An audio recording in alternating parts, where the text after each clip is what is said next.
360 for Days Left. Chapter 1. 364. Some people remember the happiest day of their life. I remember the day time stopped. Rain had a strange way of making the world quieter. Not because people stopped talking, because the sound of the rain swallowed every word they didn't know how to say. Rows of black umbrellas covered the cemetery like wilted flowers. Someone cried, someone prayed, someone whispered. He was too young. A young man stood in front of the coffin without an umbrella. His black shirt clung to his skin. His hair dripped with rainwater. Yet he never moved, not once. In his arms slept a newborn baby wrapped inside a pale blue blanket. The baby yawned, completely unaware that hundreds of eyes were watching him with pity. An elderly woman stepped closer. "You'll catch a cold." No answer. "At least let me hold the baby." The young man tightened his grip ever so slightly. Double quotes. No. His voice barely rose above the rain. "He doesn't like strangers." The woman looked at him sadly. "You haven't eaten since yesterday." Still, nothing. The priest closed his prayer book. "It is time." The silence that followed hurt more than the crying. Slowly, the coffin disappeared beneath the earth. The baby suddenly stretched his tiny fingers. One small hand wrapped around the young man's index finger. For the first time that day, he smiled. It wasn't a happy smile. It was the kind that only appeared when someone remembered a beautiful memory they could never relive. "You know," his voice trembled, "your dad would have laughed at me." He looked down at the baby. "He always laughed whenever I cried." A tiny chuckle escaped him. "He used to say," he swallowed hard, "you're ugly when you cry." Someone nearby wiped away fresh tears.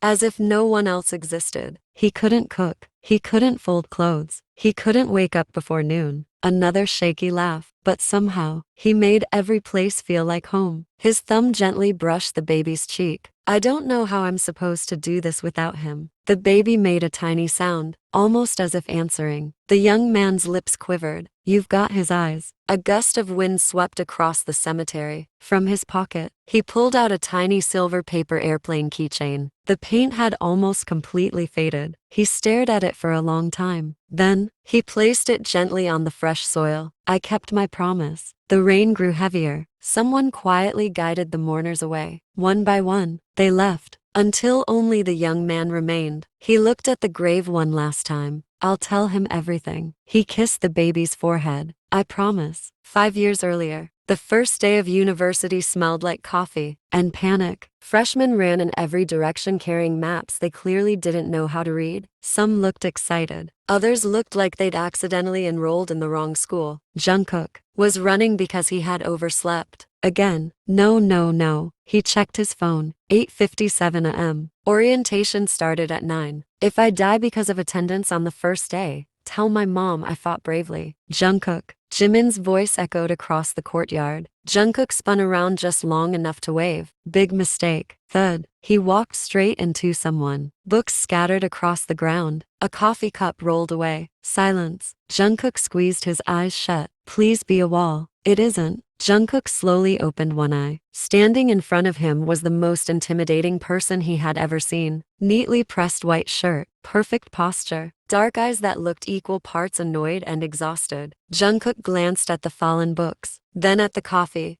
soaking the stranger's shoes. "Good morning?" The stranger stared. Jungkook gave him an awkward smile. "I can make it better?" "You spilled coffee on me." "I noticed." "My notes are wet." "I also noticed." A long pause. Jungkook inhaled dramatically. "I think fate wanted us to meet." The stranger blinked once. "I think fate wants me to request a new pair of shoes." Jimin finally caught up, completely out of breath. "What happened?" Jungkook pointed at the stranger. "I made a friend." "You assaulted the class representative." Jungkook froze. "The what?" Jimin lowered his voice. "That's Kim Taehyung, the student council president, the top student, the guy everyone is scared of." Jungkook looked back at Tae, then smiled brightly. "Oh." He held out his hand. "Hi, my name's Taehyung Jungkook. I promise I'm usually less embarrassing." Taehyung looked at the offered hand, then at Jungkook's hopeful grin. "You're exactly this embarrassing." Jimin burst into laughter. Jungkook clutched his chest dramatically. "That hurt." "It was supposed to." "Ouch." A tiny smile threatened to appear on the corner of Tae's lips. It disappeared before anyone could be sure it had ever been there. I have orientation to run. He picked up the last notebook. And you? He looked directly at Jungkook. Try not to start a war before lunch. He walked away. Jungkook watched him disappear into the crowd. He's pretty. Jaemin slowly turned toward him. You've known him for 43 seconds. I know. And GK shrugged. I think we're going to be best friends. Jaemin laughed so hard he almost dropped his backpack. You're insane. Probably. GK smiled. He didn't know why. There was just something about Tae. Something strangely familiar. As if they'd met before, even though they hadn't. Not really. Not yet. That night,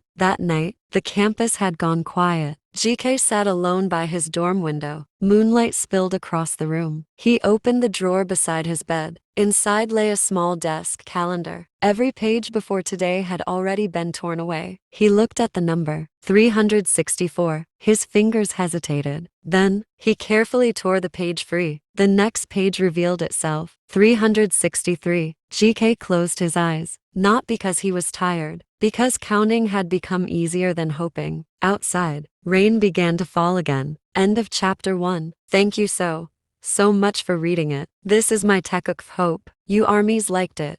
Don't forget to like or comment or share, and leave your thoughts should I continue it.